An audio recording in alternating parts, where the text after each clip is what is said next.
Hello, നമസ്കാരം, അസ്സലാമു അലൈക്കും. ഞാൻ ഡോക്ടർ ഫൈസ്. ഞാനൊരു ഫിസിഷ്യനാണ്.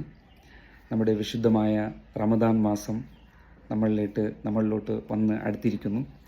വിശ്വാസികളെല്ലാവരും നോമ്പ് എടുക്കാനുള്ള ഒരു തയ്യാറെടുപ്പിലാണ്. അപ്പോൾ ഈ റമദാൻ മാസത്തിൽ നമ്മൾ നോമ്പ് നോക്കുമ്പോൾ നമ്മുടെ ശരീരത്തിൽ പല മാറ്റങ്ങളും സംഭവിക്കുന്നുണ്ട്. അപ്പോൾ അതിൻ്റെ ആരോഗ്യമായിട്ടുള്ള പല കാര്യങ്ങളും പറഞ്ഞു പോവാം. അതുകൊണ്ടാണ് ഈ വീഡിയോ റെക്കോർഡ് ചെയ്യുന്നത്. നമ്മൾ മെയിനായിട്ട് ഈ മുസ്ലിംസ് എടുക്കുന്ന നോമ്പ്, റംസാൻ മാസത്തിൽ എടുക്കുന്ന നോമ്പ് എന്ന് പറയുമ്പോൾ ഇതൊരു ഡ്രൈ ഫാസ്റ്റിംഗ് ആണ്. അതായത് നമ്മൾ രാവിലെ സൂര്യൻ ഉദിക്കുന്നത് മുതൽ വൈകുന്നേരം സൂര്യാസ്തമയം വരെ നമ്മൾ ഭക്ഷണമൊന്നും കഴിക്കാണ്ട് അതിൻ്റെ ഒപ്പം തന്നെ വെള്ളവും കൂടി കുടിക്കാണ്ടാണ് നമ്മൾ ഈ നോമ്പെടുക്കുന്നത്. അപ്പോൾ പല പഠനങ്ങളും ഈ നോമ്പ് ഫാസ്റ്റിങ്ങിൻ്റെ എന്താണ് ഇതിൻ്റെ ഗുണങ്ങൾ, പിന്നെ എന്തൊക്കെ കാര്യങ്ങൾ ഇതിൽ ശ്രദ്ധിക്കണം എന്നുള്ള പല പഠനങ്ങളും നടന്നിട്ടുണ്ട്.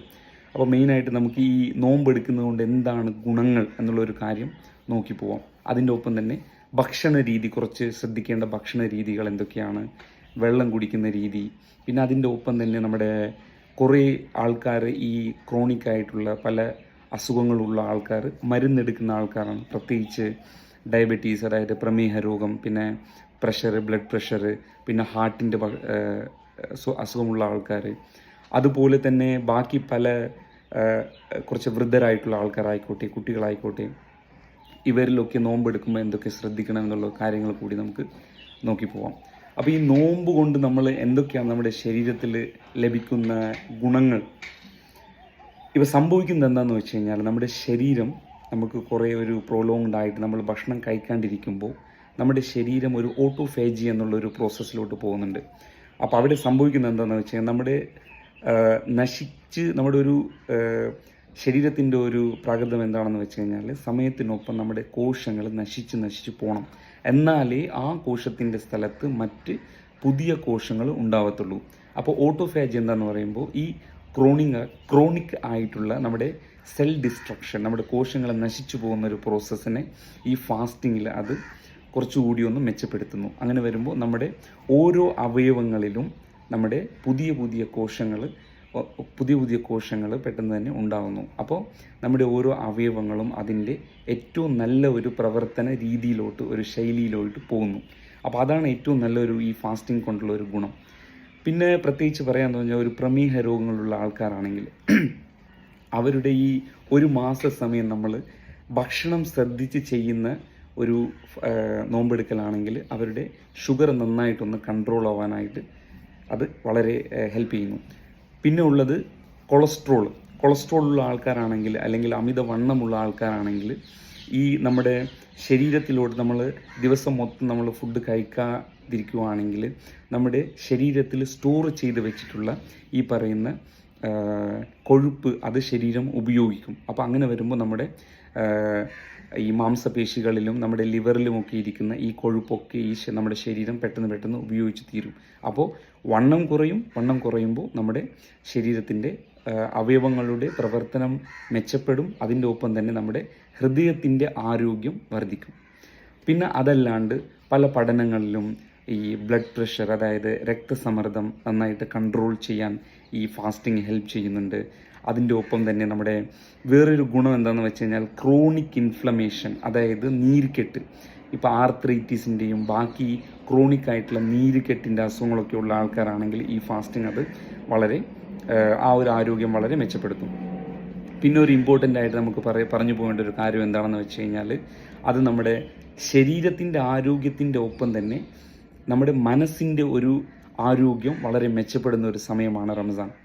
അപ്പോൾ സംഭവിക്കുന്നത് എന്താണെന്ന് വെച്ച് കഴിഞ്ഞാൽ ആത്മീയമായിട്ട് നമ്മൾ ഈ നോമ്പെടുക്കുന്നതിൻ്റെ ഒപ്പം തന്നെ നമ്മുടെ എല്ലാ ദുശ്ശീലങ്ങളും ഒഴിവാക്കുന്നു. ആൾക്കാരുമായിട്ട് നന്നായിട്ട് ഇടപഴകാനായിട്ട് നമ്മൾ ശ്രമിക്കുന്നു. പിന്നെ അതിൻ്റെ ഒപ്പം തന്നെ നമ്മുടെ ഒരു ഡിസിപ്ലിൻഡ് ആയിട്ടുള്ള ഒരു ലൈഫ്, ഒരു ജീവിത ശൈലിയിലോട്ട് നമ്മളെല്ലാവരും വരുന്നു. ഈ റംസാനിൽ മാത്രമല്ല, അതിന് ശേഷം ഇതുപോലെ തന്നെ ഡിസിപ്ലിൻഡ് ആയിട്ടുള്ള ഒരു ജീവിത രീതി തന്നെ നമ്മളെല്ലാവരും പ്രാക്ടീസ് ചെയ്യണം എന്നാണ്. പിന്നെ ഭക്ഷണ രീതി എന്താണെന്ന് വെച്ച് കഴിഞ്ഞാൽ പല ആൾക്കാരും നോമ്പെടുക്കുമ്പോൾ, പ്രത്യേകിച്ച് ചെറുപ്പക്കാർ നോമ്പെടുക്കുമ്പോൾ രാവിലത്തെ, അതായത് അത്താഴം ഭക്ഷണം കഴിക്കാതെ നോമ്പെടുക്കുന്ന ഒരു രീതി നമ്മൾ കാണുന്നുണ്ട്. പക്ഷേ നമ്മുടെ ഒരു മെഡിക്കൽ ഒരു എല്ലാ റീസർച്ചും പറയുന്നത് എന്താണെന്ന് വെച്ച് കഴിഞ്ഞാൽ രാവിലെ ഭക്ഷണം കഴിച്ചിട്ട് തന്നെ നോമ്പ് എടുക്കുന്നതാണ് നല്ലത്. കാരണം നമുക്ക് അടുത്ത ദിവസം നമ്മുടെ ശരീരത്തിന് നമ്മൾ ഫങ്ഷൻ ചെയ്തു പോകാനായിട്ടുള്ള എനർജി ആ അത്താഴം കഴിക്കുന്നത് കൊണ്ട് നമുക്ക് അവിടെ നിന്ന് കിട്ടുന്നുണ്ട്. എന്തൊക്കെ ഭക്ഷണം കഴിക്കാം? എല്ലാ ഭക്ഷണവും കഴിക്കാം ഭക്ഷണത്തിൽ. പക്ഷേ പ്രത്യേകിച്ച് നമ്മുടെ ഈ ഭക്ഷണത്തിൽ കോംപ്ലക്സ് ആയിട്ടുള്ള കാർബോഹൈഡ്രേറ്റ്സ് വർദ്ധിപ്പിക്കണം.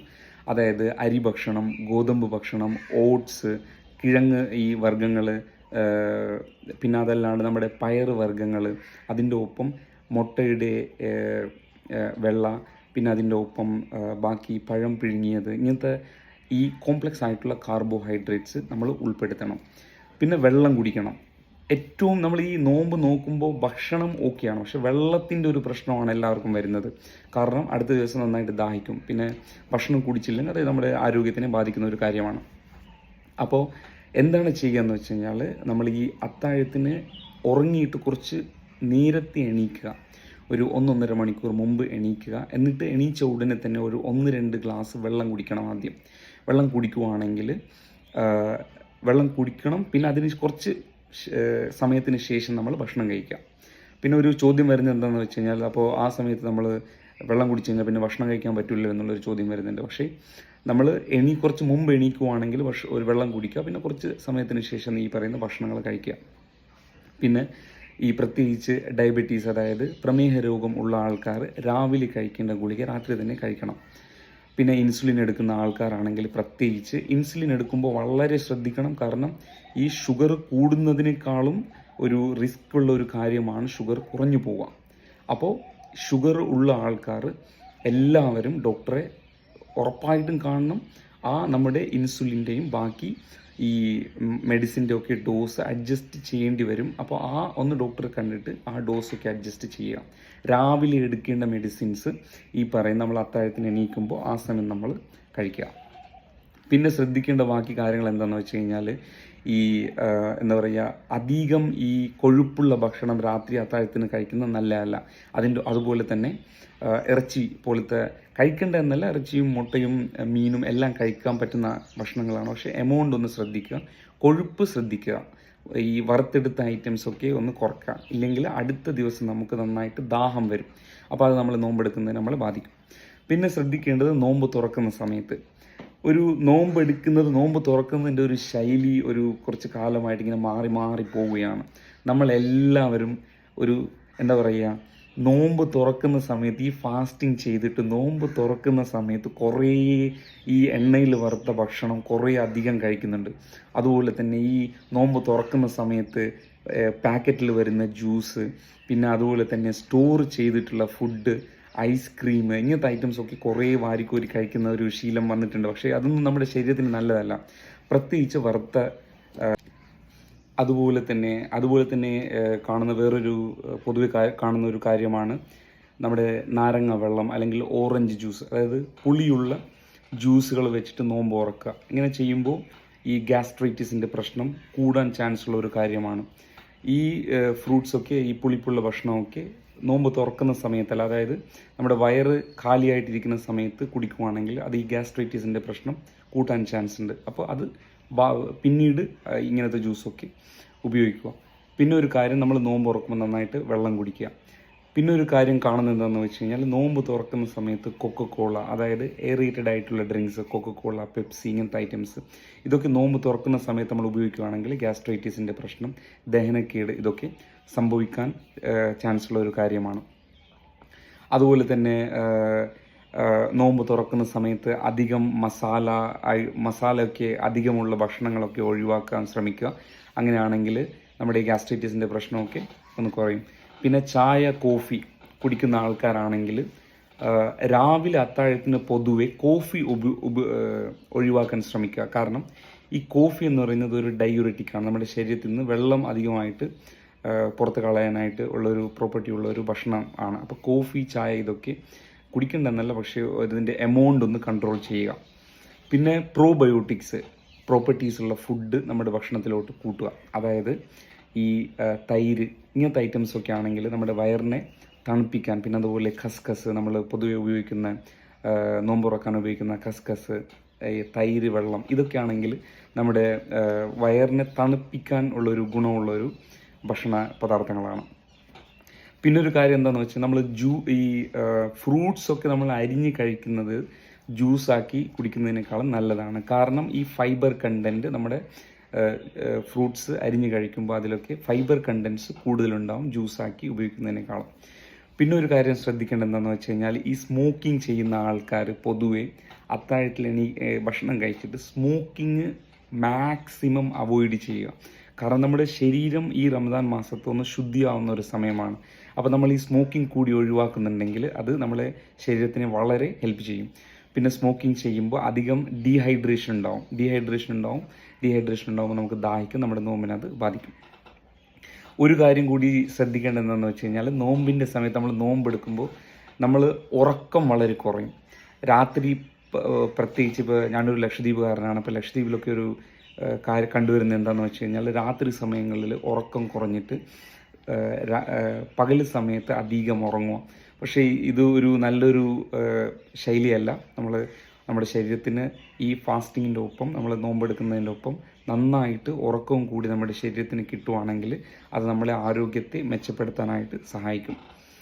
പിന്നെ ഒരു കാര്യം ശ്രദ്ധിക്കേണ്ടത് എന്താണെന്ന് വെച്ച് കഴിഞ്ഞാൽ ആരൊക്കെ നോമ്പ് എടുക്കാണ്ടിരിക്കണം എന്നുള്ളൊരു കാര്യം കൂടി നമുക്ക് നോക്കാം. കാരണം നോമ്പൊക്കെ എടുക്കുന്ന നമ്മുടെ ആരോഗ്യത്തെ മെച്ചപ്പെടുത്താനും നമ്മുടെ ആത്മീയമായിട്ടുള്ള നമ്മുടെ യാത്രയെ ഒന്നുകൂടി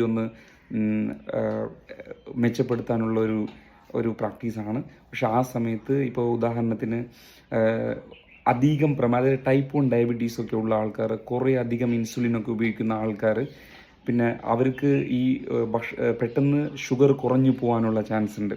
അതായത് പെട്ടെന്ന് ഷുഗർ കുറയുന്ന പ്രശ്നമുള്ള ആൾക്കാരൊക്കെ ആണെങ്കിൽ നോമ്പെടുക്കാണ്ടിരിക്കുന്നത് തന്നെയാണ് നല്ലത്. പിന്നെ ഇൻ കേസ് ഈ നോമ്പെടുക്കുന്ന സമയത്ത് പ്രത്യേകിച്ച് ഷുഗറുള്ള ആൾക്കാർ, അതായത് പ്രമേഹ രോഗമുള്ള ആൾക്കാർക്ക് പെട്ടെന്ന് തലകറക്കം, നെഞ്ചിടിപ്പ് കൂടുക, പെട്ടെന്ന് വിയർപ്പ് പൊട്ടുക, ഇങ്ങനെയൊക്കെയാണ് സംഭവിക്കുന്നുണ്ടെങ്കിൽ നമ്മൾ ഒരു ഗ്ലൂക്കോമീറ്റർ ഉപയോഗിച്ചിട്ട് നമ്മൾ ഷുഗർ ചെക്ക് ചെയ്യണം. അത് 70 ഷുഗർ കുറഞ്ഞ് കാണുന്നുണ്ടെങ്കിൽ നമ്മൾ പെട്ടെന്ന് തന്നെ നമ്മൾ നോമ്പ് ഉപേക്ഷിച്ചിട്ട് നമ്മൾ മധുരമുള്ള എന്തെങ്കിലുമൊക്കെ കഴിക്കണം. നമ്മൾ ഈ കുത്തി നോക്കിയിട്ട് ഷുഗർ ചെക്ക് ചെയ്യുന്ന സമയത്ത് നമ്മുടെ നോമ്പ് പോകുന്നില്ല. കാരണം ഇതൊരു ട്രീറ്റ്മെൻറ്റിൻ്റെ ഒരു ഭാഗമായിട്ട് ചെയ്യുന്ന കാര്യമാണ്. അങ്ങനെ ചെയ്യുമ്പോൾ നമ്മുടെ നോമ്പൊന്നും പോകില്ല. പക്ഷേ ആ സമയത്ത് 70 കുറവ് ഷുഗർ ഉണ്ടെങ്കിൽ നമ്മൾ നോമ്പ് ഒഴിവാക്കുക, നമ്മൾ മധുരമുള്ള ഭക്ഷണം കഴിക്കുക, പ്രത്യേകിച്ച് ഇൻസുലിനൊക്കെ എടുക്കുന്ന ആൾക്കാരാണെങ്കിലും. പിന്നെ അധികം വയസ്സുള്ള ആൾക്കാർ, കുറേ ക്രോണിക് ആയിട്ടുള്ള അസുഖങ്ങളൊക്കെ ഉള്ള ആൾക്കാർ, അതുപോലെ തന്നെ കുട്ടികൾ, ഇവരൊന്നും നോമ്പെടുക്കാനായിട്ട് നിർബന്ധിക്കുന്നത് ഒരു നല്ല പ്രാക്ടീസ് അല്ല. പിന്നെ എല്ലാവരും ഭക്ഷണത്തിൻ്റെ ഒപ്പം തന്നെ ഈ നോമ്പെടുക്കുന്ന സമയത്ത് നന്നായിട്ട് വെള്ളം കുടിക്കാനായിട്ട് ശ്രമിക്കുക. കാരണം പല ആൾക്കാരും ഈ മൂത്രക്കല്ലൊക്കെ ഉള്ള ആൾക്കാരാണെങ്കിൽ വെള്ളം ശരീരത്തിൽ കുറയുവാണെങ്കിൽ അവർക്ക് ഈ മൂത്രക്കല്ലിൻ്റെ പ്രശ്നം വീണ്ടും വരാം. അത് വളരെ അവരുടെ ആരോഗ്യത്തെ ബാധിക്കാനും ചാൻസ് ഉള്ള ഒരു കാര്യമാണ്. അപ്പോൾ നമ്മൾ ഈ പറഞ്ഞ പോലെ നമ്മുടെ ശരീരത്തെ ഒന്ന് ശുദ്ധീകരിച്ചെടുക്കാനുള്ള ഒരു നല്ലൊരു അവസരമാണ് ഈ റമദാൻ മാസം. അതുപോലെ തന്നെ എല്ലാവരും അവരുടെ ആത്മീയമായിട്ടുള്ള യാത്രയിൽ നന്നായിട്ട് അവരുടെ ശരീരത്തെയും മനസ്സിനെയും ഒക്കെ എല്ലാവരും ഒന്ന് ശുദ്ധിയാക്കി പവിത്രതയോടുകൂടി ഈ റമദാൻ മാസം എല്ലാവരും നോമ്പ് നോക്കട്ടെ എന്ന് നേരുന്നു. അപ്പോൾ ആരോഗ്യം ശ്രദ്ധിക്കുക. അതിൻ്റെ ഒപ്പം തന്നെ നമ്മുടെ അറിവ് എപ്പോഴും പകർന്നു കൊടുക്കേണ്ട ഒരു കാര്യമാണ്. അറിവ് പകർന്നു കൊടുക്കുമ്പോൾ അത് പടരും, അത് എല്ലാവരെയും സഹായിക്കും. എല്ലാവർക്കും വീണ്ടും റമദാൻ ആശംസിക്കുന്നു. Thank you so much.